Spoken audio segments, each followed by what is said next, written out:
Okay, good morning, everybody. I feel like I need to get this mic a bit closer. Okay, can everybody online hear? Thumbs up is good. Perfect. Okay. We would like to acknowledge that we are privileged to meet on the unceded and ancestral territories of the Squamish and St'át'imc Nations. We have a recommendation for our agenda. So the agenda of this meeting be approved. Thank you, Melissa, and a second. Thank you, Cynthia. All in favor? Yeah, I need to keep watching on the screen. Okay, that is carried. We have a reference materials for the minutes. Does that not need approval? No, it does not. It said it was approved at the March 11th meeting. Okay, so we're moving on to number 3, trustee items. Do we have any trustee items online? Seeing none. We need to move forward to the information items, the quarterly financial report. And I see Alana is online, so go ahead, Alana. Alana, you're muted there. Hi, everybody. I will be sharing my screen right now so that you can see. Alana, can you speak up a bit? Can you hear me? Or we'll try to speak louder. So can you see the shared screen? Just 1 second. I'm going to try to turn up the owl. It's hard to hear you.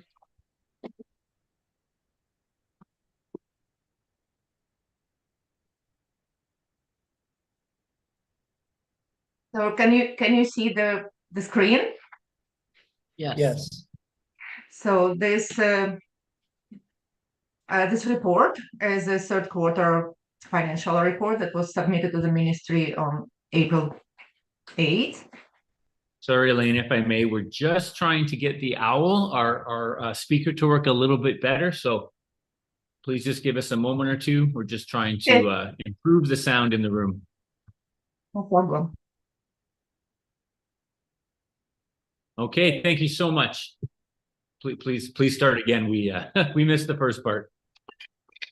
So on the screen, you can see our quarterly report for the third quarter financial statements that covers the period from the beginning of school year to March 31st. This report was submitted to the ministry. This is a summary of the report. The report was submitted to the ministry on April 10th.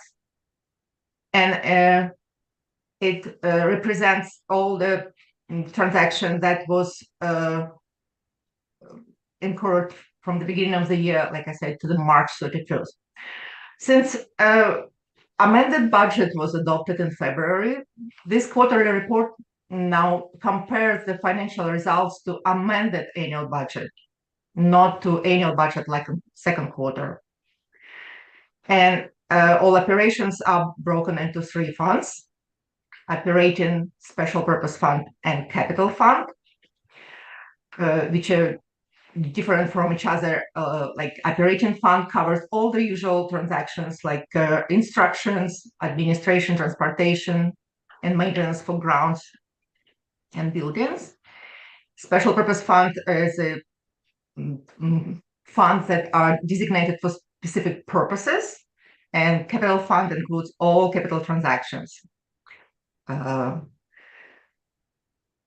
In our amended annual budget, the total revenue was 89.9 million, and 92.7 million was total expenditures for all 3 funds, and we budgeted to use 2.8 million of carry forwards from prior year, which is significantly higher than our prior year carry forwards. This is because we had more carry forwards and we plan to use them.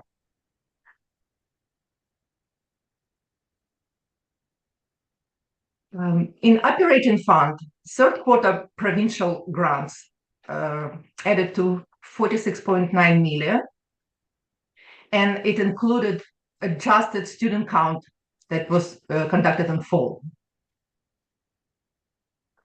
A local education agreement was 1.1 million, which is approximately 90% of our total 25-26 agreement. And the next update, next payment will be in June. International tuition fee was 1.7 million. And other fees and contributions, 2.5 million. This included school-generated funds, non-deferred portion of it, agreements with other school districts, non-capital portion of annual facility grant, donations, and some miscellaneous fees and revenues.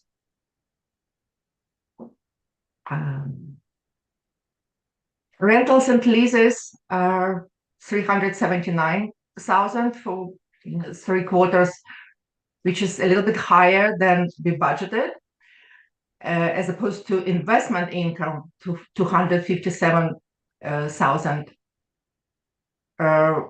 which is less than we expected. It's only at 54%, which is due to decrease in balances and decrease in rates for earned income on bank balances.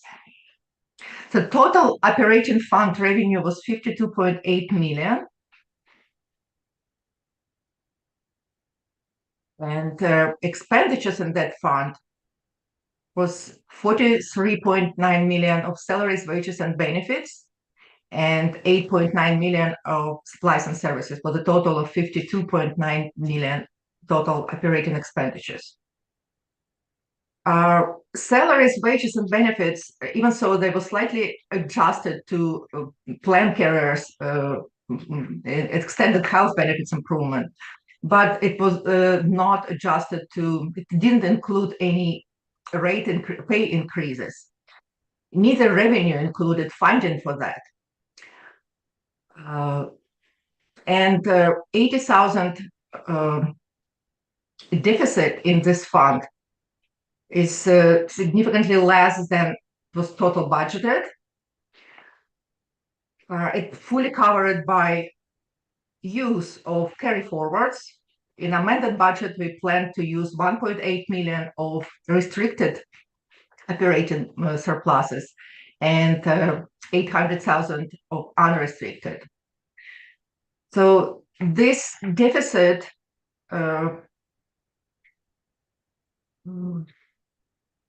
compares favorably to last year, same period of last year, and also to Q2 when we had 200,000 deficit. So we're monitoring our budgets and making sure that we stay within budget. The special purpose fund is the fund that designated for specific purposes, and revenues are recognized only when expenses happen. So we had 7.3 million of salaries and wages paid out of a special purpose fund, mostly classroom enhancement fund, and 1.2 million of services and supplies, for the total of 8.6 million of expenditures and recognized revenue, matching revenue. Capital fund revenue, 2.7 million is amortization of deferred capital contribution from the province, and 3.2 million of amortization of capital assets, for the deficit 382,000. So overall, for all 3 funds, third quarter report had 462,000 deficit, and overall for third quarter comparison to the budget, all revenues for all 3 funds consisted of 71.4% of amended annual budget for this year, while total expenditures only 69.8% of amended annual budget expenditures, which means we're a little bit behind in our spending, and a lot of like retro pay is going to happen in April, May, and June for negotiated wages for unionized staff. And at the same time, in April and June, we expect labor settlement for of funding for those increases. This hasn't happened yet in third quarter, and third quarter results show that we are within budget, even a little bit better than we budgeted. And as usual, we monitor our expenditures and aiming to stay within budget to make sure that our minimum reserves, 1% reserves that policy requires are met those requirements. So this is all. If you have questions, I'm happy to answer.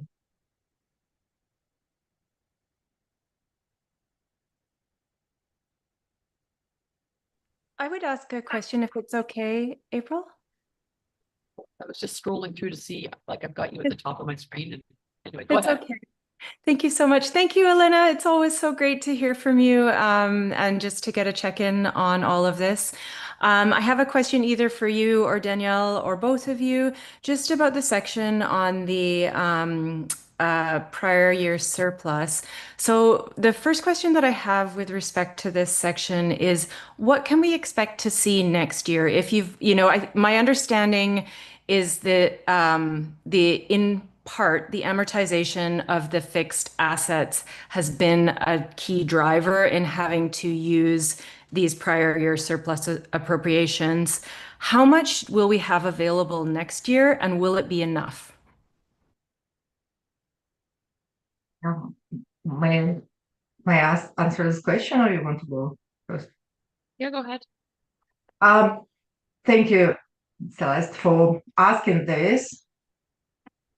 I just want to correct a little bit the appropriation, this use of carry forwards here that we see prior year surplus appropriation is not used for capital fund deficits and is not used for any special purpose fund deficit, because there cannot be special purpose fund deficits. So all surpluses are used only for operating fund, and they represent operating fund carry forwards. Okay, that's helpful. Will it be enough? Is the next question. Like, if we know that we're going to need to use it in the next year, is what you can see now, how close are we to not being able to rely on this? It all depends on annual results, because annual result each year adds or deduct from prior year existing surplus. So if we spend more than budgeted, then we have operating deficit. And if we had 1 million, then and 100,000 deficit, we will have 900,000 carry forward. Right now, amended budget for 25-26, we expect to see around 900,000 of unrestricted, doesn't look restricted operating surplus, because we didn't calculate that one. We calculate that the one that we require by policy to maintain certain percentage. So we expect around 900,000. And right now we see no indication that it would not happen. So every year surplus, accumulated surplus amount changes depending on prior year results. So if we do not incur consistently year after year annual deficits, then it will be tricky to balance, but it's doable as we very responsible in our budget spending. About capital fund, you're absolutely right. So in capital fund, revenues are consistently less than expenses, because we amortize bigger amount of fixed assets than we receive amortization of deferred capital revenue, because deferred capital revenue represents only what province gave us, contributed in capital assets to our operations, while district buys from operating funds some capital items and amortize them as well. And this is the only fund that deficit is actually budgeted. While in operating fund, we are not allowed to budget neither surplus nor deficit. We must be balanced to zero. So this fund does go down a little bit every year, but also how long it will be going really depends how much deferred contributions we have, how much capital assets we are buying from operating funds, and it's all part of discussion every time the district officials discuss budget. So you won't answer your question. know. Yeah, you won't know for some time, basically.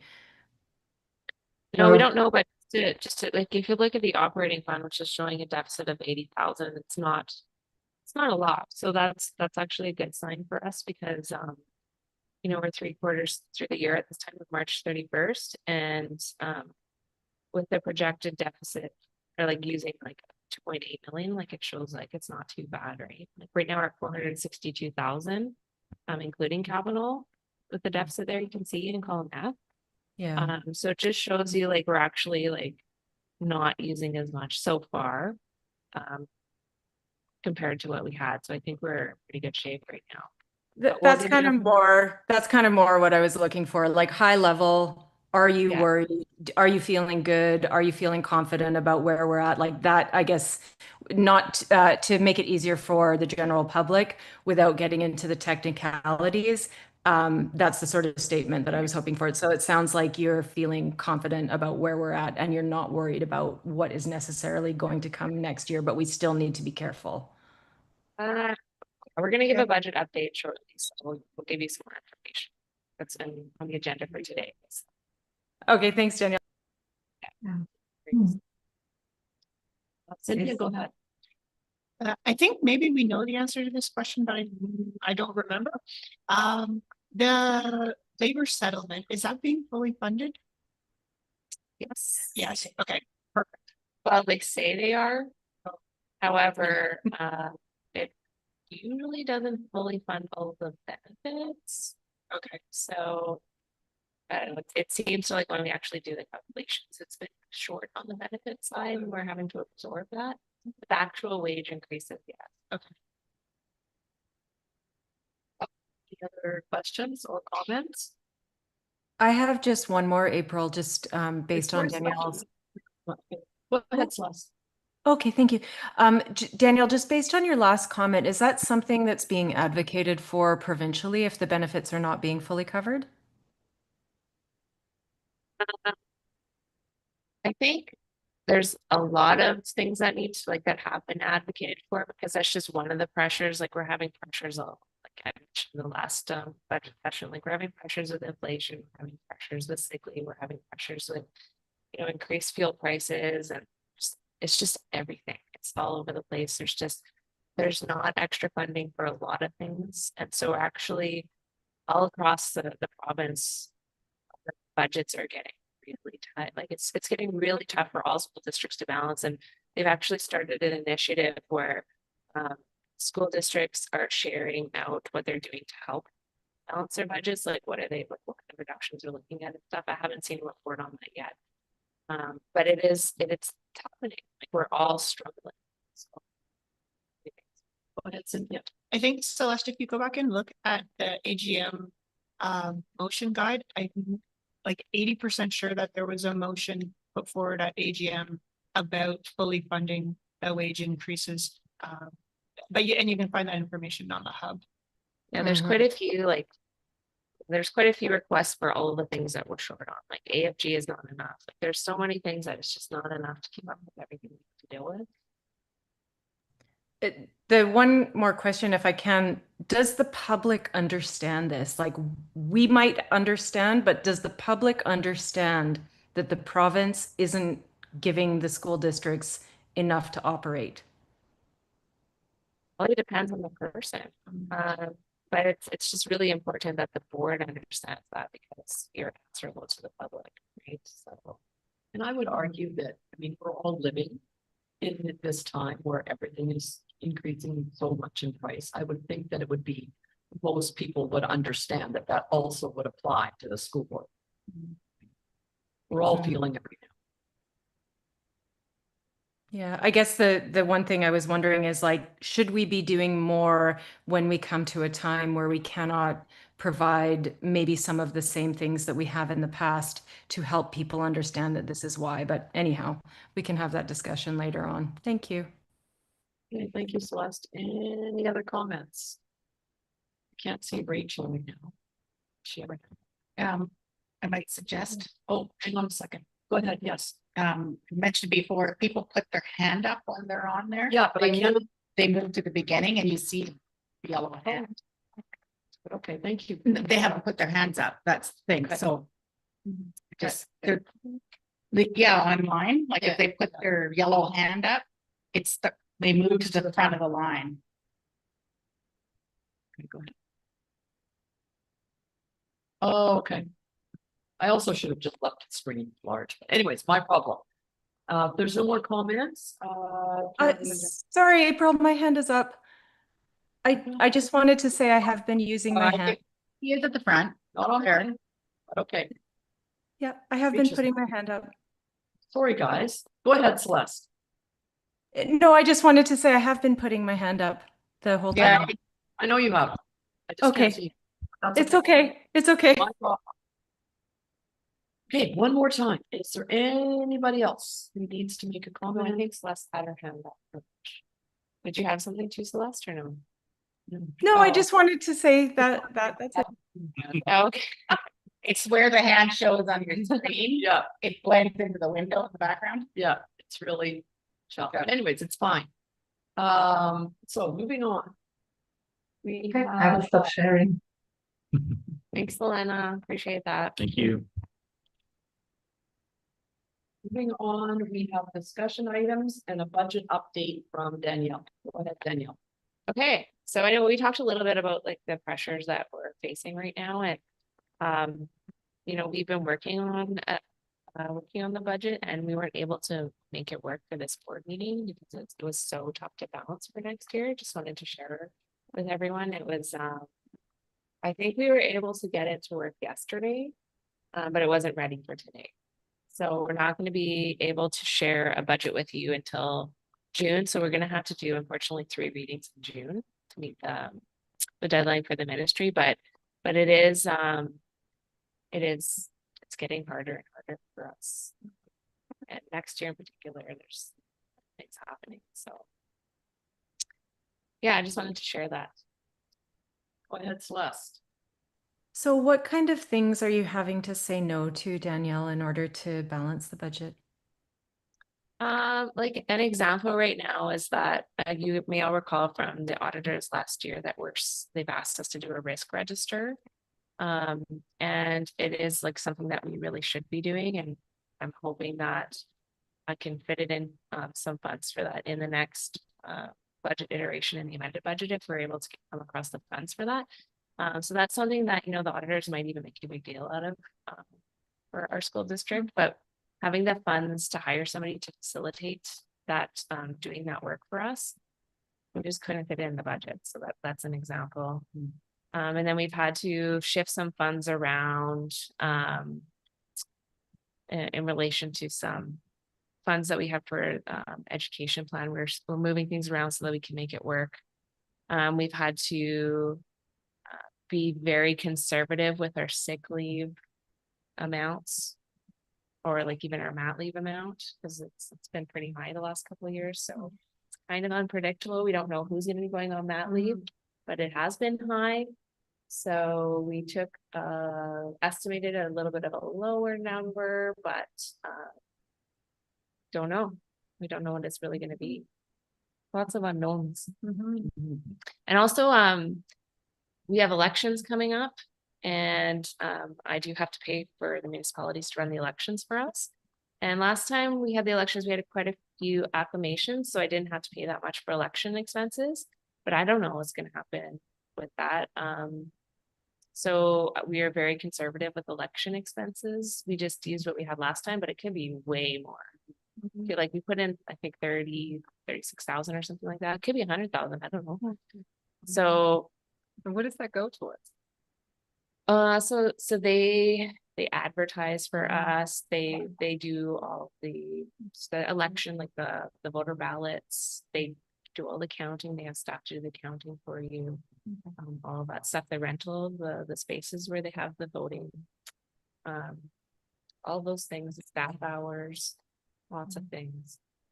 And then, Sure. for instance, Melissa, the SLRD didn't hold an election last election. Yeah. But there was one for the trustee, so that we had to cover all the costs. Yeah. Yeah, wasn't split. no, because the Yeah, regional district a- was an yeah. acclamation. So like, so all the places where we're holding the election, you have to be for all of it. It's like everything on our own. Yeah, in which case the SLRD area C was, usually there's a polling station at Blackwater Creek. Yeah. And then one at the community center here. So you're paying for both of those. Yeah, I can't even remember if we did both. Yeah, I think so. Did we do both? Yeah. So just as an example. Yeah. Thank you. So, yeah. Yeah, I just want to mention that, of course, our priority is to ensure that we're maintaining staffing, maintaining core, education services, Yeah. and that we always look for other places to trim. And I do want to share at this point in time. And again, it's a conservative budget. Hopefully, maybe enrollment increases and we have more students.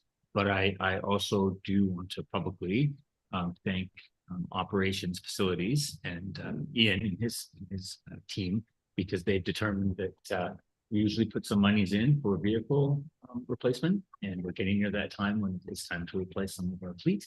And we're deferring that That's another one. for a yeah. year. So that's a big expense, and we're thankful to facilities for finding the savings there. In terms of, so that's what you're mentioning about, does the public know? I mean, I think these are the opportunities at these public meetings, and maybe even what you share at the open from the committee meeting is helpful, because I do want to assure a public that, obviously we take the budget very seriously, and we'll always, do our best to prioritize student learning first, staff, but know that that does mean other hits to other important parts of the system. So that was a big change. Another one, which I will share, is we are also doing the minimum in terms of replacement of the technology that we're providing for kids, because we had option A, B, and C in terms of where we want to put some monies, and we decided we had to go with the most conservative amount to ensure access to technology, but not necessarily replacing everything as soon as we would like. But again, we know that those are the things we need to maybe trim back on before we're looking at the full education services. Yeah, we need to replace our servers, we need to get storage, which is like $100,000, we need to do like a whole a computer lab, which is like $100,000, one of the schools soon. We can't limp it along too much longer. There's lots of pressures, a lot of pressure across the system. Any other questions for Danielle? Okay, seeing none, moving on to annual facilities grant. Ian, please. Yeah, so that's me. Do I? You can have mine here. Thank you. Yeah, so this is the 2026-2027 edition of our proposed annual facility grant spending plan. So very familiar document from what everybody's seen. Did everybody have a chance to look at it? Great. So the amount we're getting this year from the ministry for AFG is 1.44 million, which is nice to see a bit of an increase there. And managed to fairly quickly allocate it to all kinds of projects. So I could just focus on some of the larger ones we've got here. So the largest single project we have this year is the roof replacement at Valley Cliff Elementary, and that's 450,000. So that's a fairly significant hit in our AFG. We don't typically fund a full roof replacement under AFG, but it's we didn't receive any roof funds in our minor capital submission this year. So we've been forced, or we decided, or we will decide today, to fund that replacement out of the annual facility grant. And then we're doing some asphalt work, parking lot reconfiguration, and things like that at Valley Cliff, as well as some dangerous tree removals. And so that amount of total commitment, a proposed commitment for Valley Cliff this year is $554,000. So that's a fairly significant investment in that school and grounds. Next largest project is the exterior painting at Squamish Elementary, and that also aligns with the window project that was just completed at Squamish Elementary. So that's proposed to be $132,000 for the exterior painting. And we're committed some funds again for some roof patching. That's an estimate on what we might need to use for roofing issues that arise during the year. So we have some flexibility with that fund, and we've also done the same thing at Don Ross. We've allocated a certain amount of money for roof patching over the year, and then if those funds aren't fully committed for the roof patching, we can utilize those for other projects, other projects that qualify under the AFG spending plan or guidelines. And then after that, we've got about 158,000 commitment requested for Whistler Secondary. It involves renovation to a much overdue renovation to a custodial room that was above the office that was creating some challenges with water leakage to the space below. So that's $50,000 committed to that. We're doing some asphalt repairs, repairing hard surfaces around the schools. We've got some fencing upgrades. And then we're also going to be doing some work on the playing field at Whistler Secondary this year, upgrading the irrigation timer. So another thing I'd like to note is that we've also allocated or put a placeholder on for $100,000 to go towards security screening on windows in our facilities. And so we realize that that is not enough to do all of our schools, but we're going to focus on the schools with the greatest need and prioritize them in that base, and also prioritizing at the high school and middle school level. So that's $100,000. And this is to address concerns that are raised from the tragedy in Tumbler Ridge. So I don't need, if you'd like, I can go through the whole list, or if anybody has specific questions, I'm open to answer any questions you have. Just what level of security are we putting in the schools? Like I kind of missed. It would be screening on windows, blinds projects, or film application to shield somebody from looking from the exterior into the building. So typically it would be blinds, something like Right. that, or it could be a film material that's put on there that would let light through, but not can't see from the outside. Yeah. in. Yeah. Okay. Thank you. And maybe I'll just add, we know there's been some ongoing issues over the years around some of our sites in terms of which sites have updated or upgraded blinds and which don't. And so it's an opportunity to really address that. And you know, the incident in Tumbler Ridge just highlighted the importance of that. And so it felt like the right time to, again, this is something that used to be done school by school, but to centralize that to ensure, again, a proper equity cycle in ensuring window coverings. We also know that has a big impact on folks' comfort in buildings, for even if it's minor blinds, it still does make a difference with glare, with some heating and cooling. And so we're excited to get that project underway for everybody. And would Been asked for a while. the stick-on stuff also provide some? it can. sun? It can have some UV protection and some reflective properties that help mitigate the heat loading on the windows. So it depends on how we distribute that $100,000 on what we can get. I think primarily it'll be a typical blind type of project. But if blinds don't work in a specific facility or in a specific room, we'll have to look at other methods. And so that's where the film, the coating comes into effect. And maybe I should say for clarity, I want to make it this is just an added bonus is some a temperature relief, it's not the main, that Not would the be main a, that thing, would no. be a far Bonus. more larger amount of money than we're provided by the ministry to do that work. The Just to be window clear. projects that are underway and the ones that we've completed actually really help with heat loading in the school. So the new windows are way more efficient and actually offer a better reflective property as well as insulating for the winter time. So those really help with occupant comfort and student comfort, specifically in the classroom. So those are great projects that we've got underway, and there's some that we've already completed. So Thank you, Ian. Any questions for Ian? Okay, seeing none.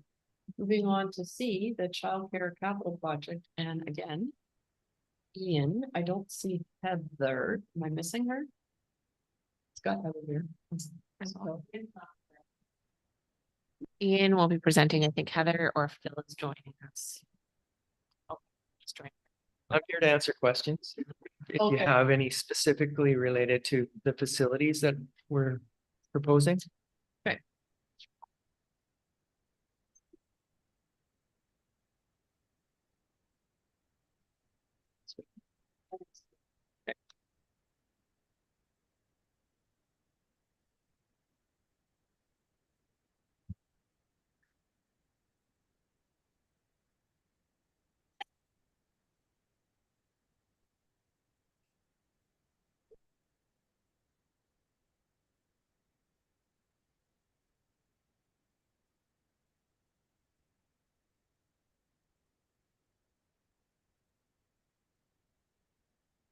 Oh, there you go.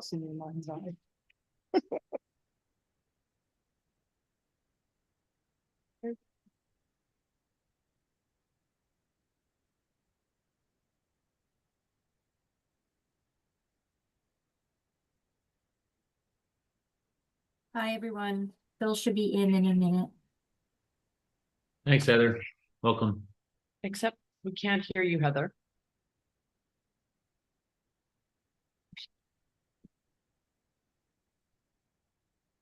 Me? Okay. Oh, wait.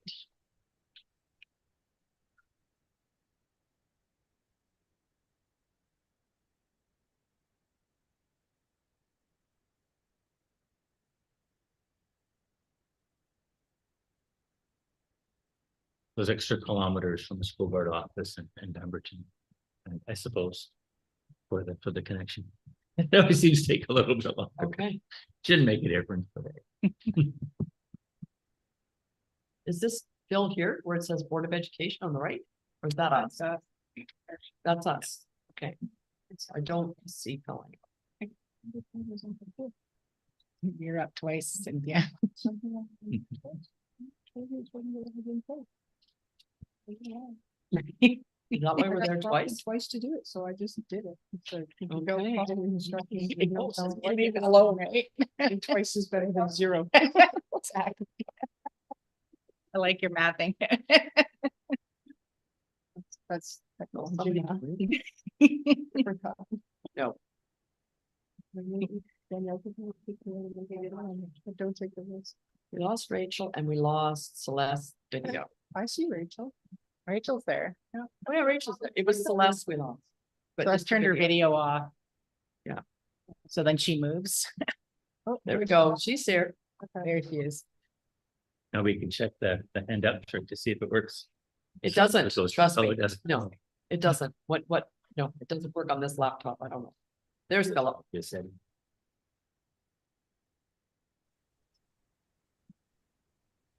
There he is. There's. Good morning, Phil. Sorry about the gremlins in my computer. That's okay. We We all have computer gremlins. Mhm. All right, so Phil, I'm gonna turn it over to you. So, we're talking about childcare, early learning and childcare, and before and after school care. And this is a bit of a cart before the horse, before the stable, before all the things. So there's a lot of moving pieces here. So I'm going to try to be succinct about what we're asking for board approval for today, and then talk about some of the other factors afterwards.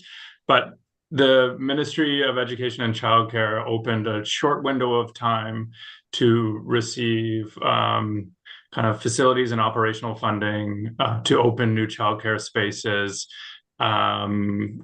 for next year. But that window, which just recently opened, also is coming to a close on the 15th of May.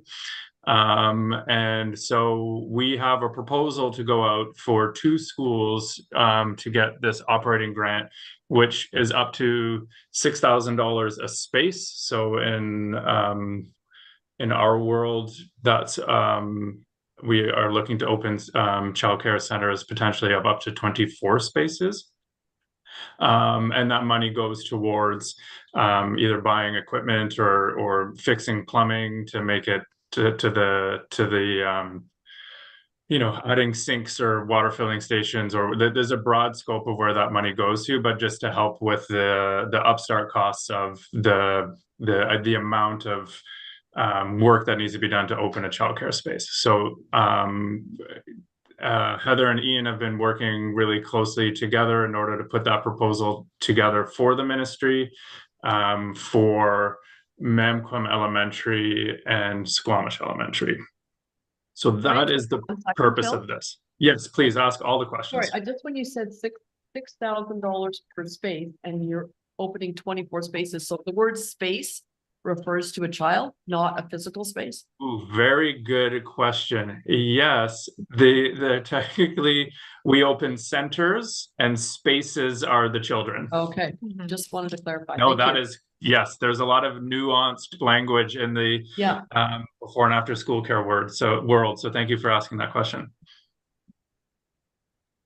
Go ahead. So that, I guess, that is the purpose, I believe, of this committee meeting would be to approve our application to the ministry to gain that operating fund access. So that's like the cart, and not necessarily the horse or the barn stable and everything else. And can I just add to that, Phil? Yes, please do. In terms of the financing, so there's sort of 2 streams and we get to opt in to both streams in these applications. There's minor capital funding as well as potentially operational startup grant. And so with the minor capital funding, 6,000 times 24 is 144,000 for Mamquam and for Squamish Elementary if that were to get approved. But in addition, there is a strong potential that because we've checked off, yes, we also would like operational startup grant funding, that we could get additional funds to help with things like first aid training for staff, manipulatives, toys, books, those types of things.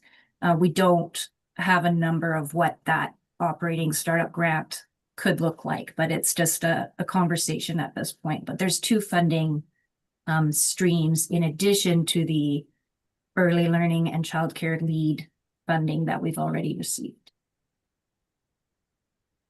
Yes, thank you. I'll add a couple more details to this. The commitment is a 3-year commitment.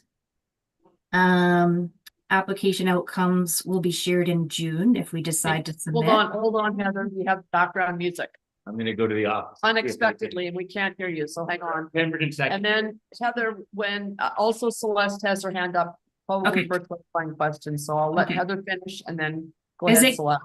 Is it good? Not yet. background Hang on, music? Heather, wait. We have background. You just No, have intercom very music. background. We can't hear you right now. Really poor speaker.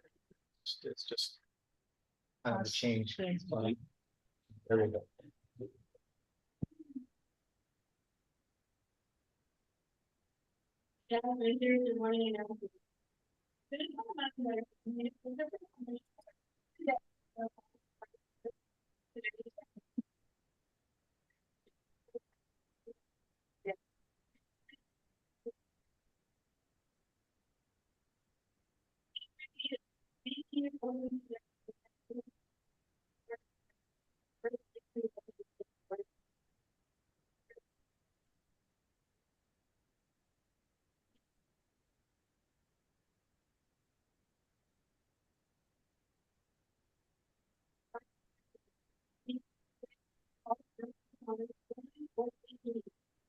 Okay.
Okay, I think they're done. Well, that was a nice little interlude.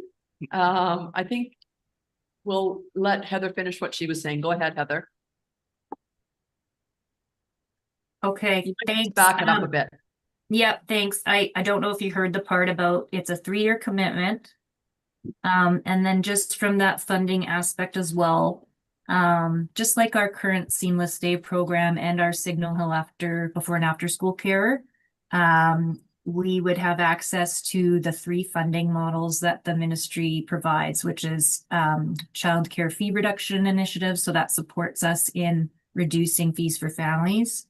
The early childhood education educator wage enhancement, which helps us to increase the wages of the ECEs, as well as the affordable childcare benefit, which is for families in need of financial support. Okay, thank you, Heather. And Celeste has her hand up. Go ahead, Celeste. Yeah, thank you, April. So anything that can increase access to childcare for families sounds like a great idea. I'm a little surprised that you're bringing this to the board level. And so I was just wondering, like, is there any risk? This feels very operational, and I'm just not sure that it's clear to me why you're asking the board to make a decision on this. Ian's got his hand up. Go ahead, Ian. Oh, yeah, go ahead, Ian. It's I have to submit my caps. It's a capital plan submission and a funding request. So it generally needs a board motion. Yeah. And that's actually due on the 15th, so Friday. So that's why we're here. talking about it Okay. today. Could I make a motion to support the application? Well, hang on a second. I think Phil was going to speak. Are you Oh. okay, Phil? My apologies. Oh, I mean, I don't need to speak anymore. I think this was the sole purpose. If there were follow-up questions, that's great. But if the board is good and everybody's good, I can fill up your time another time with anything you'd like. Okay, thanks, Phil. Okay, So, so let's go ahead. I Motion got- would be appreciated. Okay, I move that we support the application for, do you need more words than that? As presented? How about that? All right. Could I have a seconder for that motion, please? Okay, thank you, Melissa. All in favor, unless there's other further discussion, I'll call for the vote. All in favor? And that's carried. So thank you very much for the presentation, and thank you, board, for the motion. Thanks, Heather. Thanks, Bill. Thanks, everyone. Have a lovely rest of your Thank day. you. See you Thanks, later. everyone. Bye. Okay, we can move on to action items, which I don't see any. So that's gonna be Danielle, clarification from the public, please. Are we supposed to be doing a motion for AFG as well? Oh, sorry, I think we missed that. Did I miss that? But it's just not on there. Okay, so do we have a motion or do we need to create a motion? Or she's doing. Okay. Oh, then we have to move that into the other, yeah. Okay, she's still typing.